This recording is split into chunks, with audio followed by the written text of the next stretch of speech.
Welcome to Two Women in Crypto, a weekly podcast birthed on a whim by two women who are excited about the cryptocurrency landscape and have a shared passion about empowering others to step into the digital, tokenized world of the future. We offer tips, tricks, and our own individual insights as to how to begin to navigate this shift. We are not financial advisors nor experts. We are just here to encourage you to look at the possibilities. So welcome to the future. You're right on time. Good morning, Kelly. Good morning. How are you? Doing well. How are you? Good. We are on episode 35. I realized last night that I put 36 on my reminder, but it is the 35th. It's amazing. What a wonderful, awesome journey. What a wonderful, awesome journey.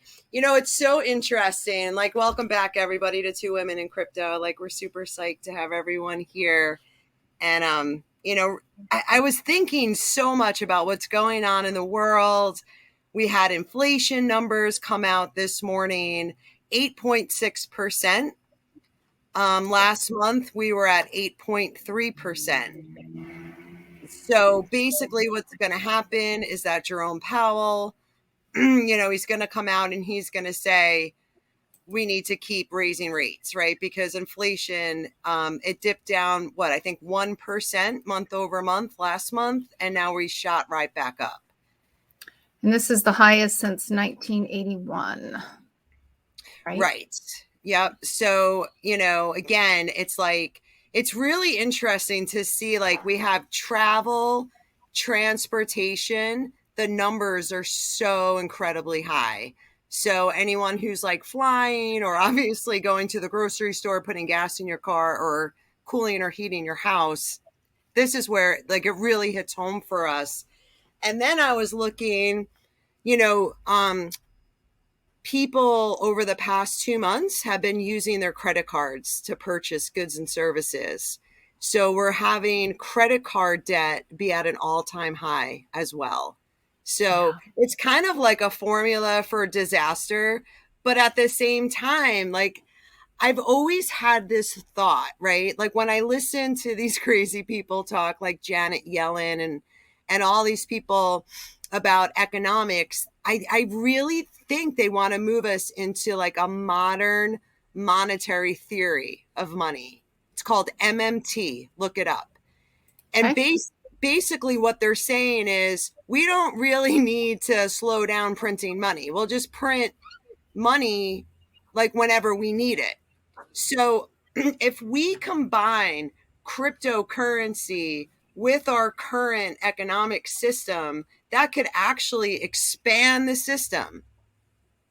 So $8 a gallon of gas wouldn't really be so much, right? It's just a thought, like, because I'm looking at these people, I'm hearing what they're saying. And again, like, unless something major changes, I could actually see this happening. You know, we have all the digital, we have all the digital currencies pegged to commodities, right? Like gold, silver, you know, even gas, like oil, you know, and then we can just expand upon our current economy. Well, I that is really interesting. I'm going to have to lean into that thought as well. Because I've been thinking about it for a while, and like, you know, unless the Fed is going to come out and raise interest rates like they did back in the 70s, how else are we going to take care of inflation and save the dollar, right? And it's not just the dollar. This is a global, worldwide problem. Every country around the world has high inflation. I mean, look at Turkey. When we first started covering Turkey, holy cow. They were really under it at the very, very beginning. So it's in many ways, we're catching up to what the rest of the world has been experiencing in many ways. Yeah, it's so true. Yep. So, I mean, again, it's just kind of like a thought because I've been watching like all these videos about XRP. And, you know, I know there's a lot of people that don't agree with me and it's a banker's coin and things like that. But like, again, like I'm not an investor, I'm a researcher. And through my research, I'm bringing everyone what I find. And I'm finding that XRP will be the global bridge currency of the world. I don't see anything that's telling me like otherwise, you know? Well, and you know what? And I really appreciate, as I state every podcast, every time we're together, you have really peeled back the layers to really kind of dive in and do the deep dive. So I appreciate that. And it's good to know. I mean, again, this is never financial advice. You lean in and you do your own research. But we are at we have such an opportunity in front of us right now in this most trying of times. I know it's difficult, but this is where people really change the trajectory of their lives when they start leaning into these opportunities. And they are opportunities, and it's working with that fear base that runs rampant, et cetera. But it's an amazing opportunity to get into the markets, folks. Not financial advice. No, not financial advice. And like, you know, and even for me, it's like the numbers came out and we're watching the patterns, right? We've been talking about this every month when inflation numbers come out, when they're higher than expected, the market drops and then it corrects and then it goes up. And then the following month, the Fed makes an announcement about inflation numbers and the market drops again, and then it levels off and it goes up. So it's kind of good in and out trading. I still didn't do it this morning because Rowan's like, are you going to make a trade? And I was like, I mean, the numbers came out there. It was such a bad miss that, like, I don't know, like if you had a job and you missed your numbers, if you were always wrong, like, wouldn't you get fired? Right? I'm just saying, like, you know. Well, you know, in Bitcoin, it bounced down, but it's still in this trading range. It's trading right now at 29,544. Yeah. It's still, you know, it's really been fascinating to watch the market stay in this channel. You know, it's not closing with lower lows. It keeps on closing with higher lows, and we're still in this amazing thing. So it'll be interesting to see what actually happens in terms of the market movement today, specifically in Bitcoin and the cryptocurrencies. But yeah, I mean, and it's such a good point because, like, if you think about Bitcoin, you know, come 2024, 2025, where Deloitte, actually, I didn't even have time to send this to you, Kelly. Deloitte published a survey estimating that 75% of all retail businesses will accept cryptocurrency in 2 years. Within 24 months, 75%. So what difference does it make, right? If you buy Bitcoin at 29, 30,000 or at 20,000, if it's going to be, who knows, right? I mean, the market, we're in there's not a lot of money in cryptocurrency, but this is a big part of the new financial economy. So even though we're taking a hit now, exactly what Kelly said, now is the opportunity for life-changing wealth, right? We buy when the market's low. We hold. Oh my gosh. Pounds, right? I know that's what's so exciting, right? I mean, we can navigate the waters, but this morning there was, I don't know if you saw that, but there was an article or a post that SHIB is being accepted at 90% of retailers. Let me just look real quick here. Yep. So over 90% of the world is gearing up to accept SHIB as payment. Amazing. And I'll tell you right now, just again, not financial advice, but that's one of many. But in this particular case, you've got like 4 or 5 zeros, you know, before the whole price of the coin is, meaning it's an excellent opportunity to step into a project if that calls to you. So yeah. And there was a big whale that did a big purchase of SHIB, I think this morning or yesterday. I'm not sure if you saw that. So I thought I think it was yesterday. Yep. It's such a good time to just invest in your favorite projects, right? Like the projects that you believe in that are solving like a real world problem. Because the world is changing, you know, like we are going to enter into like our work environments, you know, it's going to be a mix of like virtual reality and physical reality. I see the job postings. My poor wife, she's a digital health coach, and she's like, what the hell is this badge? Like I have an avatar badge, you know what I mean? And it's just like, and she's like, and all my like no one has legs. Yeah. So like Kelly and I, we don't have legs. We're just heads talking on a screen. Right. I know we've been having these really interesting conversations about what the job market, whatever that is, looks like, what they're requiring in today's new world, the new landscapes, and what it really does look like. And it's, you got to lean into it and do what feels right to you. But boy, has it ever changed. It's really interesting what it's going through right now. Yeah, it's so fascinating. It's so fascinating. And I know, like, I even went to the grocery store this morning and I on purpose went to the gas station, and I know that gas is high and things like that. But again, it's like investing a small amount of money every single month, dollar cost averaging, it adds up over time. And we can be in this sideways market. Like, if you look at the charts of Bitcoin and you see when Bitcoin moves sideways, it can move sideways for 6 months, a year, 2 years. Nobody knows, right? No one knows for sure. There's so many other factors that come into the price of Bitcoin. But again, when we look at adoption and we look at that short-term future price, do you think Bitcoin's going to be closer to 0 or closer to 100,000 in 2 years? Oh, I mean, undoubtedly 100. I mean, yeah. Yeah, minimum, right? I mean, minimum. 21 million coins, all these companies. Having an event coming up, there's a lot going on. There's a lot going on. And just the amount of adoption. And what's so cool, and this is something that I've said from the beginning, and I really want to drive this home, and I think I've been saying this over every week that we do the podcast, do not listen to these newscasters. Do not listen to the media. They have sold out.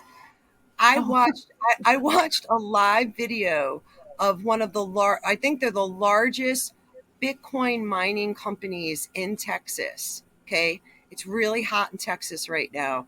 Their grid is vulnerable for electricity. So what does this Bitcoin company do? They're taking the excess energy from mining Bitcoin and stabilizing the electric grid for Texas. That's huge. It's the solution, and these absolutely. people, right? It's all FUD. It's all fear, uncertainty. Nope, this is bad for the environment. Bad, bad, bad. No, flying your jet planes all over the world and poisoning our water and the food we eat, that's bad. But like Bitcoin is solving a real world problem, specifically in the United States. Like, I'm pretty psyched about it, Yeah, I mean, I think, where you live in Texas, where it's an air-conditioned state, 9 months out of the year, for the most part, you're going from air conditioning to air conditioning. It's a huge issue. And as we know it, I mean, I think that's great. I think, what was it? Was it Venezuela that was the first to capture some of the Bitcoin energy and repurpose it? We talked about that early on. So yeah, I'm glad to hear that. Yeah, I think it was a town in North Vancouver. I think that we covered that. That might have been like the 3rd or 4th podcast we did. And yep. So, but it's just something to think about. And like, there's so much information coming. I mean, it's so fast. There's so, like, I was like, okay, Kelly, we can't talk about this. We're picking like what's most important. You had a long list. And may I say, because we have a membership as well, and within the membership, we do a monthly newsletter. And I know that we chatted about that. You had so much information for the newsletter, right? It was like, so yeah, there's a lot to dive into. So it's amazing. And there's only so much we can cover like on the podcast too. You know what I mean? So that monthly newsletter has been awesome. And it's so much fun, like writing it as well. And just to kind of help us, like, we all need to learn new things, right? Like the World Economic Forum came out, 40 to 70% of all people are going to need to be retrained or learn a new career because of automation, AI, we have robotics, we have like a whole new world is coming our way. So we're all getting prepared, right? Which is really interesting. And with that said, I just want to jump into it because we have fantastic news. I know we do. Okay, all right, I'm ready. So like we said from the beginning, like we know we're kind of like coming towards this like centralized world. Like everybody do a search for Guston Carstens. He's the president of the BIS, like the Bank of International Settlements. They are the central banks of all central banks. The guy is so creepy. So he came out, I think yesterday or this morning, and was like, you know, basically like, we are not going to lose control over the monetary system. We are going to actually have more control over the monetary system. This is their plan. So I've been on a bunch of my friends who are developers and blockchain, like legacy, like I'm just reaching out to everybody, like, okay, like what Christine Lagarde said. She's the president of the European Central Bank. She used to be the managing director of the IMF. And she was like, you can all go play around in your decentralized world, but we got you. We got those choke points. So I'm like, ding, ding, ding. That's the solution. What is the solution to the choke points? Yep. Oh, someone's calling Kelly. Well, that's it. That's just, that is an acknowledgement. You're right on it. What is the solutions? What are the solutions to the choke points? Choke points. Go ahead. So the solution is, and I think, did you get the article that I sent you? I know we were having some email issues. Yeah, Technology is free until it doesn't work, which is a lot. I know, right? So which one? I have 2 articles pulled up that let's pull up EDGE. Okay. So I want to go over, this is a solution to the choke point problem. Okay. So EDGE is an app that you can download on your phone, but here's the trick. We need a privacy de-Googled phone. Kelly is going to have both these links in the description. Above phone is a de-Googled privacy phone, and they run, their operating system is on graphene. So it's different. It's all around security and privacy. Now we can download the EDGE app, not using Google or Apple Pay. So I have an app store on my phone that's called Aurora. Okay, so through my app store, I can actually download EDGE, completely private, completely anonymous, no KYC, no know your customer. Okay, so that's great, right? So now, here it is. You can get on the waiting list to get a Mastercard. Yep. All right. So I joined the waiting list. Kelly, I know you were having some problems joining the waiting list. Were you able to join?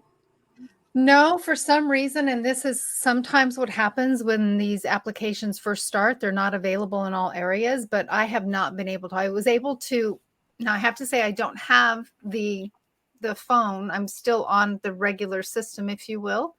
I was able to download the app and set up everything, but I haven't been able to add my list. They keep on saying that it's not available right now, or technical issues or whatever. So okay. Well, I did, it was really cool because like I was perusing through EDGE's website this morning, and they do have an 800 number that you can call and talk to somebody. So anyone who has any questions, like feel free to like reach out to EDGE and get some of those questions met, because if we can keep our cryptocurrency private on our phone, they can't freeze our accounts, right? Because everything is anonymous. I can go on Amazon.com and I could say, my name is Mickey Mouse and I live at 3 Disney Lane, Orlando, Florida, and I'm shipping this to the right person. Just as long as that I have my card number, it clears. It's completely anonymous. So when we talk about ESG and environmental social governance, we're talking about social credit scores, because this is coming. It's going to take them some time. But when you go to your bank and you go to Merrill Lynch, go to Truist, Bank of America, I don't care, any bank, look for environmental social governance. They're going to give everybody an ESG score, and eventually it'll be wrapped into a social credit score if like the people don't rise, right? Like we need to rise and be like, hey, we need privacy, but maybe there's a thing where, we have both, right? So if we need to be dependent on a centralized government, right? Like the Federal Reserve Bank for UBI, Universal Basic Income, then we're not going to have privacy. But since we've been investing in crypto and spending all of our extra time educating ourselves, we know we're about to go into a huge boom. Like we're talking the roaring 1920s, right? Because Right. after the dot-com bust, what happened?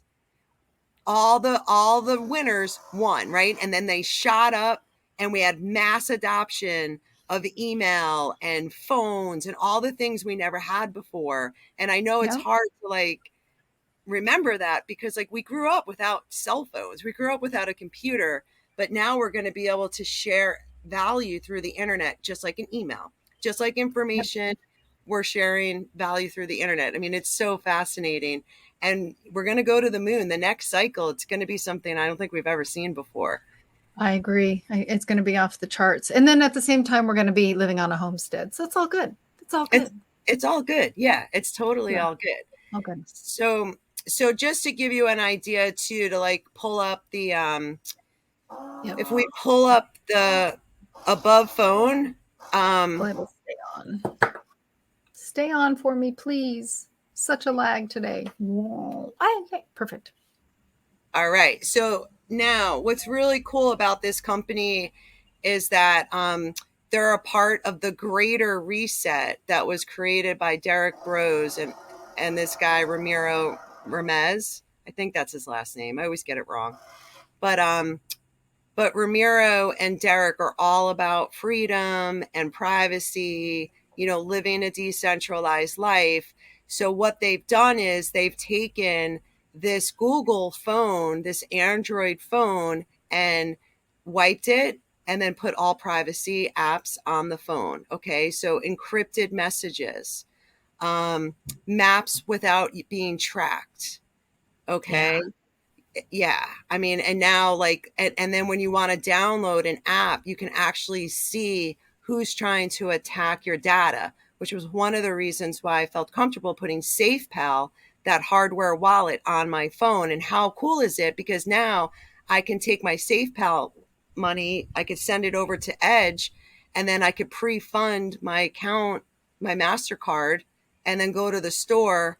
And it's just like using cash. Yeah. Yeah. See, that's amazing. Oh, and I love this. Look at this, 1111. What is really cool too, and with all technology, there's this learning curve, right? Yeah. It's a little bit different, but that's what we're here to do. We're here to help everybody navigate these changing ways of doing things. So we're learning so that we can support everybody else in their own learning process. So we're excited to really dive into this as well. Yep. Well, so you've been in it. You've been in it for a while. Yeah. And it's definitely a learning curve. Like, you know, when it's like, for me, like I'm a big emoji person, like I'm not going to lie. Like I love sending those funny pictures and the GIFs and all that stuff. So, but it takes you a while to detox and then you're fine. But when I send hearts, you know, Rowan's like, you sent me your black heart. Like my hearts aren't red, they're black. Like for the but behind it is nothing but this sea of beautiful, rich energy, right? But this is the price you pay for freedom, all right? So when I send you a GIF and it looks like it's AOL, I'm sorry. That's the way it's got to be because our privacy is so important. Like my phone, there's a built-in VPN. Everything is built into this phone. I've gone through the training twice. I'm going to go through the training again next week, and then I'm going to train the trainer, Kelly. Yep. We will be here because it is really expensive for support on this phone. So we would like to provide the support at a more economical price for our folks here. So, so reach out to us if this is something, if this is an avenue you want to go, if you want to have, you know, money out of the system, you know, this is the only thing we found so far. And like I said, I really want to give a big shout out. My good friend Chuck is the person who sent this to me. He works for a company called Float. You can download the Float app. It's a censorship proof app. And so you kind of write about whatever floats your boat. So, and they're developing, I love that. So they're developing a token and they're going to start paying content creators, you know, like a lot of these other companies. It's a young ecosystem and they're building out. and there's problems, just like, oh my God, like Solana, like how many times is Solana going to have an outage? I mean, come on. I know. And they're all still, I mean, there's going to be, like we've talked about with the thousands of cryptocurrency projects, not everybody's going to make it through, but everybody's riding the storm. But Kim, I wanted to answer Kim's question. She wrote in the thread, can you get the Edge app on the above phone? And yes, it's through their app store, which is called Aurora. Yep. So absolutely. But you need to have that phone, right? So if you currently use like a Google Android phone or an Apple phone, you can download Edge, but that's a choke point. Yep. But you have to download Edge on your above phone, and you're free. They can't. They cannot cut you off from the grocery store.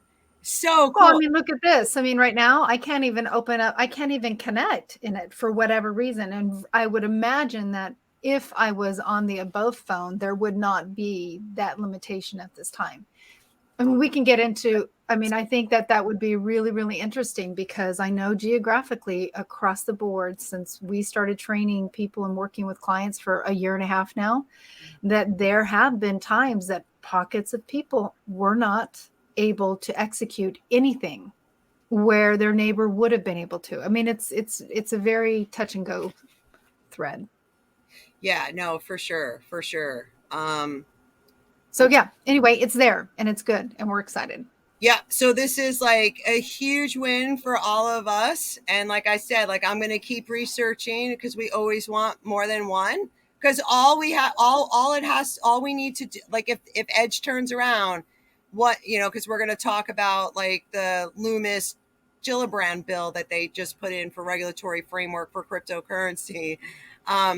So we're going to talk about that in detail, but at the same time, like what happens when, and this is what I'm concerned about, right? Edge, you have to do KYC. Pulse Chain, you want to survive, you have to do KYC. There's all these awesome decentralized projects, but we'll see. I'm hoping that we're going to have a balance of both. And at least for now, we will. And people are smart too. Like I always think, like you can't control everyone, right? So I'm hoping that this will just be a strong win for us moving forward. And for now, let's just take the win, right. Because we got it. We can get this phone. We're not going to be tracked.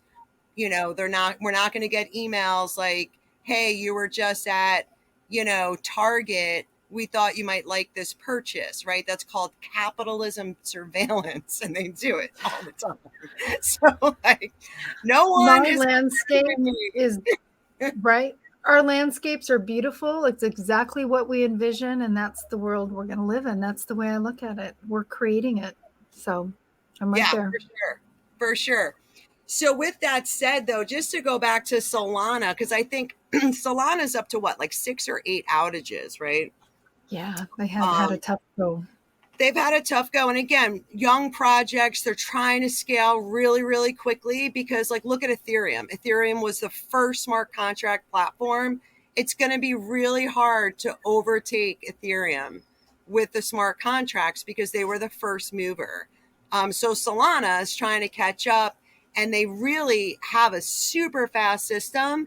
But like every time they try to scale, they have issues. So if you look at Grayscale Trust, you can see that they sold some of their Solana shares and purchased Cardano.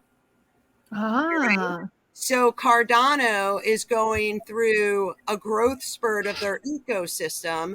Cardano's been taking its time, really trying to move slowly. But again, there's so much talk now about Cardano will be the number 2 smart contract platform underneath Ethereum. And if Ethereum fails with the merger from proof of work to proof of stake, that's going to leave the door open for a company like Cardano to take that number 2 spot.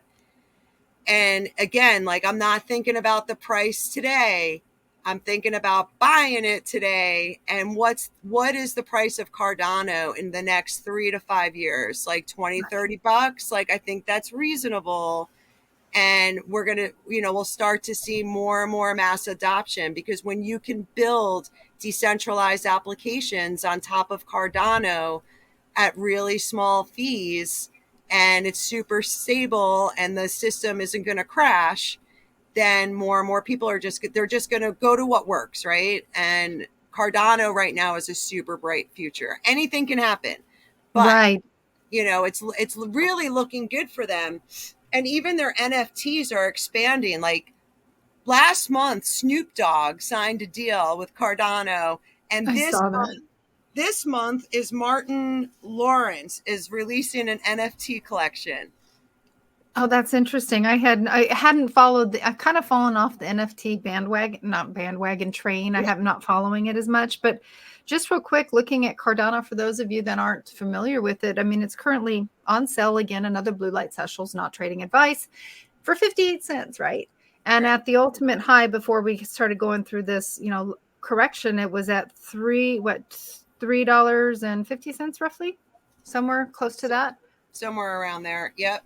Yeah. Or no, $3.10. Anyway, right there. So yeah, we love Charles, right? Charles has a strong voice in the community, and he is willing to stand up for the truth, his truth of what. And he's a proponent for human beings, right? I mean, I've listened to him for a couple of years now, and he just came out with another video. I think it was yesterday or the day before, and he's pushing, like, we need digital rights. You know what I mean? Like, think about it, everyone. Like, if you're going to do facial recognition to be allowed access into a grocery store, where is your data going? And we need to have a decentralized ID.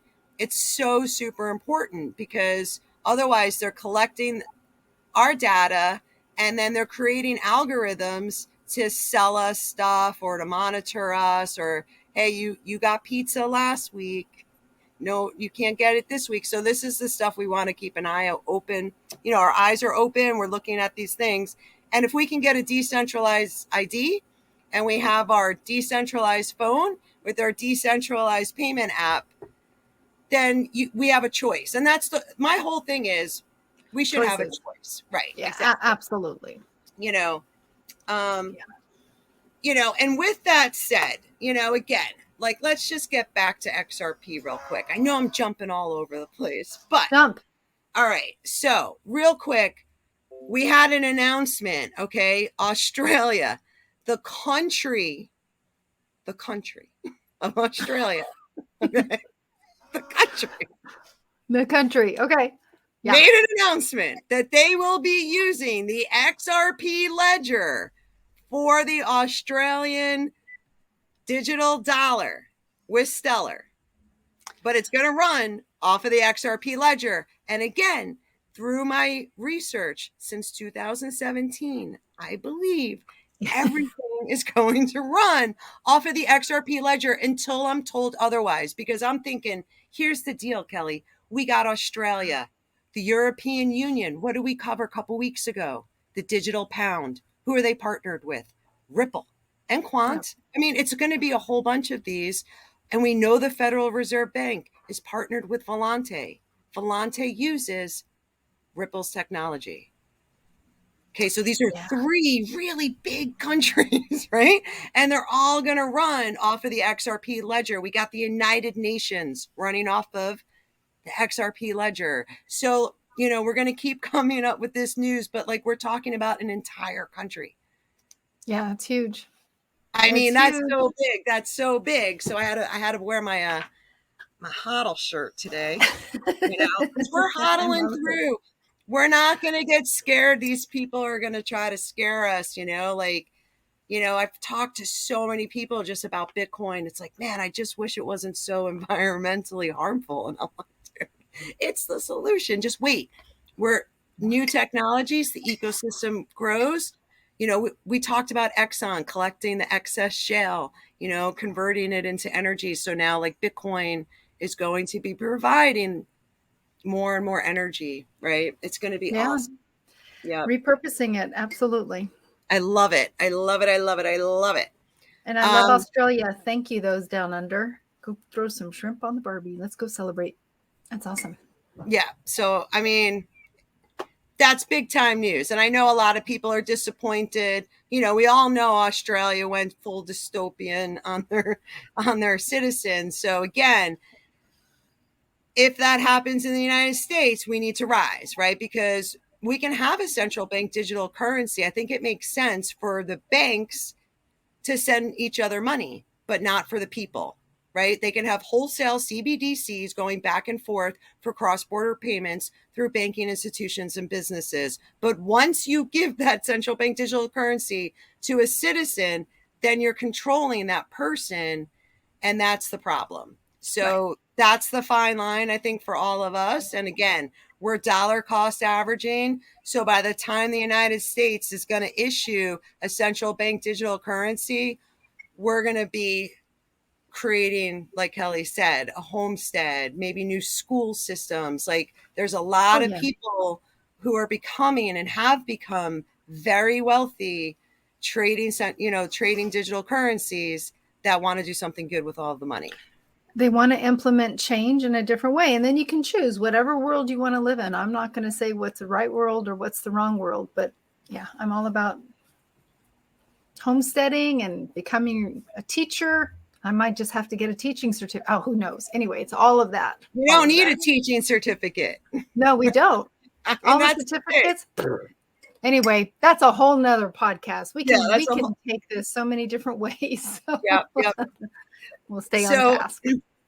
So let's just touch base on a little bit more news before we jump into the update on the lawsuit. So there's a lawyer that just joined Grayscale. He was the top Obama White House lawyer. His name is Donald Verrilli. Okay, so basically what Grayscale is doing is they're preparing to sue the Securities Exchange Commission because they are preparing to get the Bitcoin spot ETF rejected. So they are adding major lawyers, to Grayscale to bring down the SEC. So yeah, I think there's a few people in line to sue the SEC. It seems like there's kind of like these people lining up to turn the tides. Yeah, well, it's really interesting because 22 mid to senior level SEC employees has quit because the cases that they're bringing in are so weak that the lawyers are like, I actually want to win. So I'm leaving the SEC because, the SEC just dropped a lawsuit on Binance. Binance is much bigger than Ripple, y'all, much bigger. They're not going to do well, right? They're not going to do well. But at the same time, like the SEC has to be exposed and they're completely exposed. I mean, anyone who's in the industry understands. And we're teaching a class in July that's going to do an overview of the Federal Reserve Bank. We're going to talk about the board of directors, like who are these people? What are they in charge of? And there will be, we will also like wrap the SEC in there as well, because it's so important to understand, how our government works. Even though the Federal Reserve Bank is independent from the government, they're not. And we're going to go over in depth, and I'll teach everybody like who's who, what they do, and, and all the things. Since you brought it up, let's go ahead and talk about that briefly. It's July 16th, and the details are on the website. You can go under twowomenancrypto.com classes and events, and it's the overview of the U.S. central banking system. The cost is $45. It's an hour and a half class. I am super, super excited about it because this is a lot of education that the general population, I don't feel knows. I mean, I think that this is going to be extraordinarily valuable for all of us as we navigate these changes so we can get a good handle on what has been and really what is kind of coming forward. So we would love to have you join us. And just so you know, those that are part of the Two Women and Crypto membership, this is our part of your package, but we are excited about that. Super, super stoked. Yep. And it's such a good point that you bring up too, because I think like for us, like we should all start going out into the community and be like, hey, do you know what the Federal Reserve Bank is? Yeah. And 99 out of 100 people are going to say no. No. Right. Exactly. So, and again, this isn't to make people feel dumb or to shame them. It's about, wow, don't you think we should have learned this in school? Right? Well, that, and it's also, we've been told what to do. We've just done it. I mean, I'm right there in that field as well. I mean, I've learned a lot over the last couple of years when I was trading the commodities and futures. And then of course, through this experience. So it's not, like you said, it's not to shame anybody, but it is to empower us. Exactly. Yep. To move forward boldly and stand in it and be sovereign in our financial decisions and understand what it is that we're doing and how we're participating. No, absolutely. And once we understand like how the world works, I mean, you're just in a much better place to add wealth for you and your family. Absolutely. Yeah. And again, just to touch base too with like XRP real quick. I was listening to these two YouTubers talk about the possibility of Ripple's escrow, right? Because Ripple holds a majority of XRP. And could the United States government, the Treasury, the Fed step in and take XRP over? And it was really funny because the guy was like, well, the XRP ledger is decentralized, so I don't see how that would work. And then you have all these arguments of being like, XRP is centralized, XRP is centralized. Well, XRP at Ledger has 150 nodes, the same as Cosmos. So again, like we have no idea how this is going to play out, but it's just so interesting to see everyone's got a different opinion. So we're focusing on who's adopting this and where is it going to be used? Like what's Goldman Sachs saying? What's Deloitte saying? What's JP Morgan saying?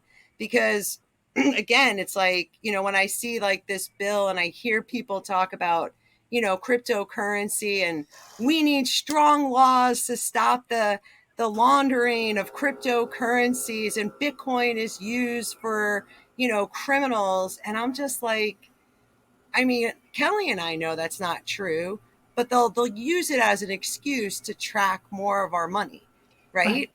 Yeah. So it's really interesting. And then after I heard the people talking about that, I went online and I searched JP Morgan fined. Just go to JP Morgan fined. How many times has JP Morgan broke the law and was fined for all these criminal acts, and yet they're still the largest bank in the United States, right? So it's like the whole thing is a show, folks. It's a show.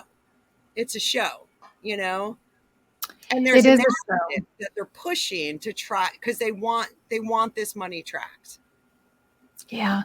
Interesting. Just real quick on that note is I was reading something this morning about, I know we've talked about BlackRock acquiring real estate throughout the country, et cetera, throughout multiple countries, I'm sure, but that JP Morgan and Goldman Sachs, though, have been doing the same thing in regards to residential housing and things of that nature, which was interesting. It's the first time I had seen their name thrown in the pot. Not surprising, but just since you brought it up. Yeah, I saw that too. So yeah, like hard assets. Like hard a assets, lot of these. Yeah. And it's part of the narrative too, right? I listened to Klaus Schwab speak this morning. Oh, fun. What a way to start your day. I'm sure everybody has Klaus Schwab on their morning ritual. I wrote it down because just to kind of drive the point home, this is where we're at, right? So Klaus Schwab said, our stakeholders consist of businesses, continuous partnerships with governments, NGOs, trade unions, media, experts, scientists, politicians, academia, religious leaders, and all the new solutions are going to be based on these technological advances. So everything is moving towards technology. Everything to me is a technology play. And this dude has gotten through the World Economic Forum. Holy shit. Not everyone's on board with it, but they're very, very powerful, So we really want to kind of overcome this, but it's going to just take time. right? It's going to take time. And I'm talking years, right? I think we're going to have these two parallel systems 4 years. Yeah. Not 4 years, 4 years. 4 years, right. Yeah. I don't think we're really going to see the whole landscape until 2030. Right around 2030, I think, is when we're going to really see what it is. How broad. I mean, it's going to be rolled out slowly, but I think we'll have a really good idea of what the world is going to look like by 2030. It's like, oh, here we are. I know. It's like, we're going to have like virtual corporate meetings, and I don't know, is everyone okay wearing a headset? Like, are we going to have to wear a headset, or will we just have those cool little glasses where you just press the button right on the side? Not me. No, I know exactly. But like they say, parties up, what is it? Business up top, party down below, like when you have a mullet. So people are going to be sitting there with their business, whatever it is. Anyway. I know, it's great. It's great. And some of it is great and some of it's creepy, but let's move on. Let's move on. Oh, VeChain, just to kind of touch base on VeChain, because we're still talking about the news here. They just announced a huge partnership with the Ultimate Fighting Championship. So UFC, they're actually, VeChain now signed a multi-year contract with them, and they will own the rankings, and all of it's going to be powered using VeChain. Huge adoption for them. I mean, just so super cool. Yeah. So yeah, you just said Charles Schwab and Citadel and Fidelity. Did you just say that before, or was I dreaming that they're I said JP Morgan and Goldman Sachs. Okay. So Citadel, Charles Schwab, and Fidelity Investments all partnered together to create a trading platform using cryptocurrency. So again, we're going to see cryptocurrency and, like, we call it legacy systems, but like our current financial trading groups like E-Trade, a lot of people use Charles Schwab, they're going to merge and hold cryptocurrencies. So, this is like really, really huge news. So again, just, so much adoption. And like Kelly's saying, I think, 2030, well, this is what the World Economic Forum is saying too. Everything's going to be done by 2030. You're going to own nothing and be happy. That's not going to happen. No. But I still think we're going to, like, within the next halving, right? Even if Bitcoin, if we move sideways, even if it's for the next like 12 months, 16 months, whatever it may be, once Bitcoin goes through that halving cycle, every single time we've been in this huge bull market, right? Because it decreases supply and increases demand in Bitcoin. Yeah. So really interesting. Yeah. So big time players are coming in.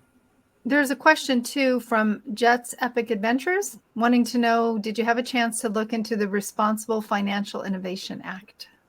I sure did. Woohoo! Woohoo! I know. So let's talk about it.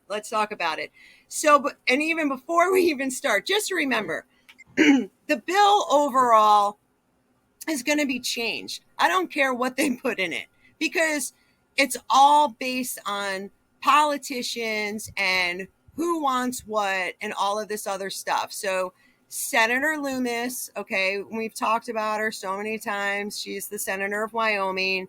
She got together with Kristen Gillibrand, who's the senator of New York. So this is a bipartisan bill. We got a Republican and a Democrat, which is really good, right? Because they always say, I think they're both the same because nothing ever changes, but it's good for people to come together, work together in a bipartisan way and create this bill.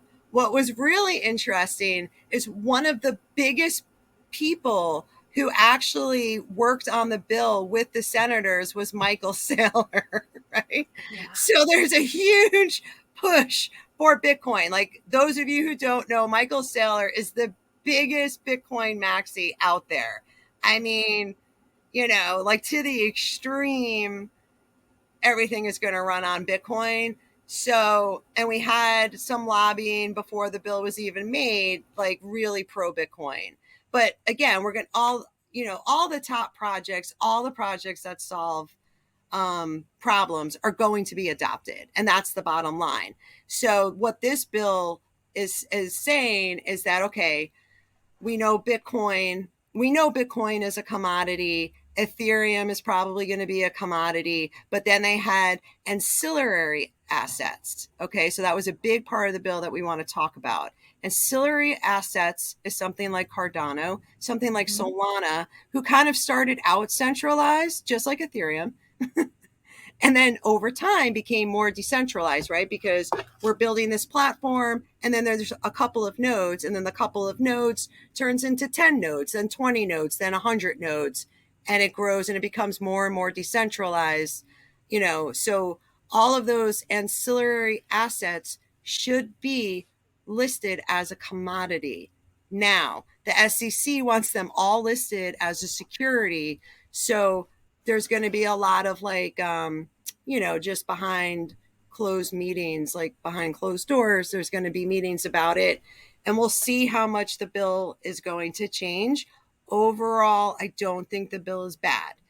I think even, I think that in there it says you could spend up to $200 in cryptocurrency without ever paying tax on it, which is pretty cool. Now, but will that change? Right? Because the thing is, the bill was dropped this week. Okay. So what does that mean? Again, okay, was that the number 51 bill that was introduced, right, over the past year, right? So there's been a lot of bills about cryptocurrency that have been introduced, but this one, again, it's a framework of how everything is going to be regulated.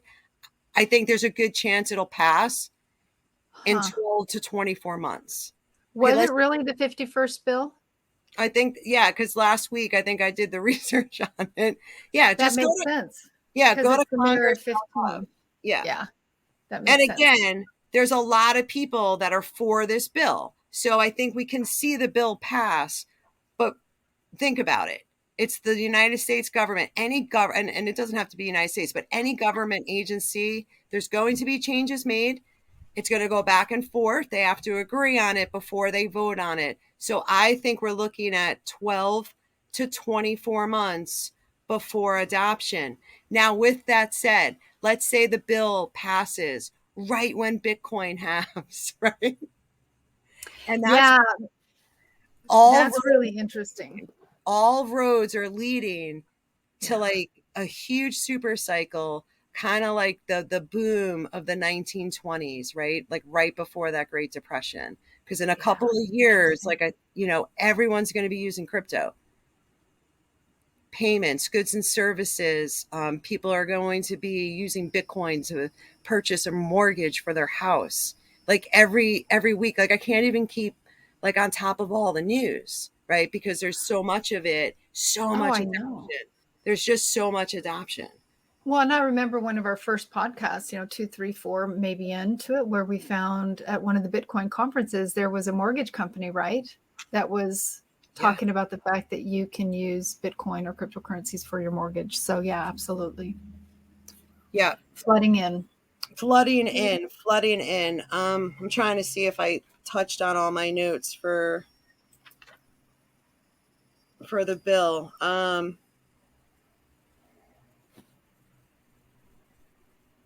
Another good thing that they did, and I totally agree with this, and let's just look at our current banking system now. They want all stable coins must have 100% reserves. 100% reserves, okay? And and they'll be regulated, so they'll be supervised, they'll be audited. So currently at the Bank of America, at Wells Fargo, how many reserves are at the bank? So, the old system is going to fall and this new system is going to be better. It's going to be, at least at first, hopefully. And again, anytime we go and spend over $10,000, it automatically goes to the IRS. Like I was hoping to see the same don't make it lower, but they're pushing. There's so many scams. We have to protect the people. We have to protect the people. We need to see everything. And so I'm hoping that doesn't happen for the majority of people. But people like us who have our EDGE app, have our Above phone, have our Glint cards, all those things. You can't, right. The Glint card you can track, but this you can't, But again, look at the price of gold. Price of gold, I think, dropped 1%, right? So every sector, I think, except for like oil and energy right now, is really taking a hit. So when you think about the price of gold and what I believe, we are going to see a monetary reset. I don't know, unless they come out and do a Paul Volcker, we need to raise interest rates, 10% or whatever it may be. I just see them doing like a global reset, like another Bretton Woods moment, because they're telling us that. I'm not making it up. The IMF wants it. The World Bank wants it. People don't want the United States to be like the world reserve currency. They want a basket of world reserve currencies. So I could see everything like shifting. I was reading about that. I think it was yesterday, that where the U.S. was number one for the world reserve, right? That's where we're at. But the second is actually the yen. Yeah. Which I think a lot of people may not be aware of that. I think a lot of people would think it would be either Russia or China or the British pound or the euro, but it's actually, I think it's the yen, or is it the euro? I think it's the yen. Yeah, I think it might be euro yen or yen euro. Yeah, something like that. But I could see them all being part of, the new system. And I know we touched base on BRICS in the past. So BRICS, like it spells Brazil, Russia, India, BRIC, China, South Africa, BRICS, right? So now there's a BRICS Plus, because more emerging countries are joining the BRICS nation. Yeah. So again, they're going to get off the SWIFT system onto a different system for doing trading, international trading, cross-border payments, things. All of this stuff is changing. Okay. So it makes sense if all of these countries want to trade and they want to use their own currency, they will use ISO 222, or that's not the proper way to say it. Because I learned. I had to learn. Sure, this is amazing. I had no idea. I was like, "Are you sure?" But everybody mispronounces Deutsche guy from Swift, the Deutsche Bank guy spoke at Swift, and he said 2022. That's the proper way, but I like 222. It flows off the tongue. I know. So anyway, but more countries are joining the BRICS, so we're going to see that grow. Less dependence on the dollar. But in the interim, we see the dollar going up in value because assets and the market is crashing. So the dollar gets stronger. We're still the world reserve currency. So people are going to park their money in the dollar, right? Because that's just the way it is. And in the new system, I believe all those bridge currencies with the ISO 20022, XRP, XLM, Algorand, IOTA, XCC, they're all going to be a huge part of the new financial system, because everyone's just going to want to trade in their own currencies, and they can use this programmable technology to bridge one currency to another. Amazing. It's amazing. And what else is amazing is this. And I know we're going over a little bit, but there was so much news. Okay, so here we go. Last week we talked about Michael Barr and how they stopped him from becoming the comptroller of the United States currency, right? Brian Brooks was in that position. So they nominated him to be the vice chair of the Federal Reserve Bank, which is part of the Board of Governors who oversees the Federal Reserve Bank. And this is why I really wanted to teach this class. Yeah, exactly. Because everybody's head going, okay, what was that? Like, what I was like, what the hell is this? And I was like, oh, these people are like more important than the Fed. So good to know. To know. So anyway, They are advancing the nomination for Michael Barr to serve as the Federal Reserve's top regulatory official. They voted on it 17-7. Okay. So now they got the nomination, got approved. So now what happens is it goes to Congress. They have to vote on it, right? So they got to vote. And if he gets in, Michael Barr joined Ripple Labs back in 2015. Okay. He's on the board of directors. And I thought that this should be a conflict of interest, even though we're all XRP holders. Now, is this going to skew things towards XRP, or is this guy going to remain non-biased? And how big of a bag does he hold of XRP since he works for the company, right? So I think it's a conflict of interest, but it doesn't really matter. They're going to do what they want. If they want this guy in one of these positions, it's looking good that he's going to get in. Great for XRP holders. Well, I think undoubtedly through most of the weaving, there's always a conflict of interest somewhere if you dig deep enough. Yeah. I mean, and that's just the way it is, but it definitely looks like he's going to get in. And again, just to kind of talk about, we're going to wrap up here, but we want a dollar cost average. We are not financial advisors. We are educators. We are researchers. We share the news. Make sure you check, our feed. Kelly will post all the other articles I sent to her about some of the news. And will do. And next month and the month after, and even in September, we're looking at them. They're going to continue to raise rates. So the market every month is going to go down, and we're going to keep looking at that. So we have months to dollar cost average, if not a year. Who knows? Right. We don't know, but we do know we're going to use this time, whether it's $5 a month. You can get $5 worth of your favorite coin instead of that Starbucks coffee. So we're going to slowly dollar cost average. We're going to build our bags, because what's going to happen, just take a look at Algorand was trading at 38 cents this morning. Okay. So we're kind of coming back down to these government lockdown, when they decided to shut the world down. We're looking at numbers like that. So really great time to start dollar cost average in. And for folks that thought that Bitcoin was so expensive, doesn't look too expensive now to pick up $20-$30 of Bitcoin. And it adds up.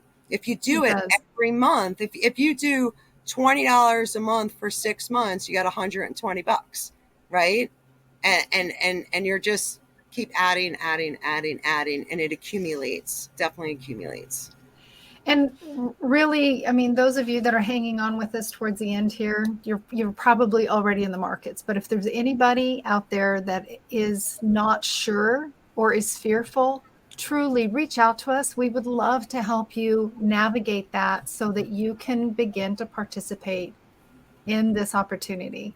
I know it sounds really overwhelming. We talk about a lot of things that you don't know about. And it's our mind is conditioned to just shut off, and but we can make it easy for you. It sounds kind of odd, but we really can. We can make it easy for you. Again, not financial advice, but we would love to help people really participate in this opportunity. That's why we're doing the podcast, truly. Yeah, absolutely. And again, the majority of the population does not know what XRP is. They'll be like, oh, I heard of Bitcoin. We have a regulatory framework bill that's probably going to be passed in the next year or two. Okay, so we're moving, and this is what folks need to be educated on. It's I understand that you don't know this is something new, and hey, maybe check out we should do another intro podcast or something. And this way, we'll be okay, everybody send podcast number 36 to all your friends and family. Well, maybe we can do that next week. Sure. It's hard because there's so much news and I'm so deep in it, but yeah, we'll try to do that again because we're really transitioning into a new financial system. It's just going to take time, right? Because it's a really big thing. It's a really big thing. So that's why we show up every day, or every day, but every Friday, so we can bring the news. Absolutely. Yeah. So thank you, as always, for doing the deep dives. No, I love it. I love it. I'll keep doing them. And I know Kim said, when is your above phone training? I just switched over. So yeah, I don't know yet. You have to order. All you have to really do is order your phone, and then like email me or Kelly, and we'll get you set up. You could keep your same number. Okay. You just have to swap out your SIM card and learn about the phone. Okay. So yeah. And I think that's it. I think I missed that one. Sorry. Jet's epic is hope. Hi, Hope. Yeah. Yes. Ha. I know. So cool. Hi, Jeannie. This is great. Yeah. It's so awesome to see everybody here.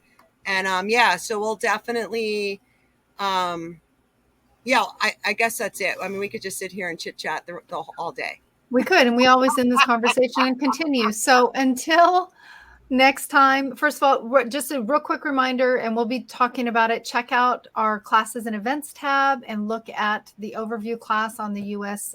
Banking systems. We're going to be doing that in July. So that's what we have on the docket right now. And until next time, as always, Hodl on. Hodl on.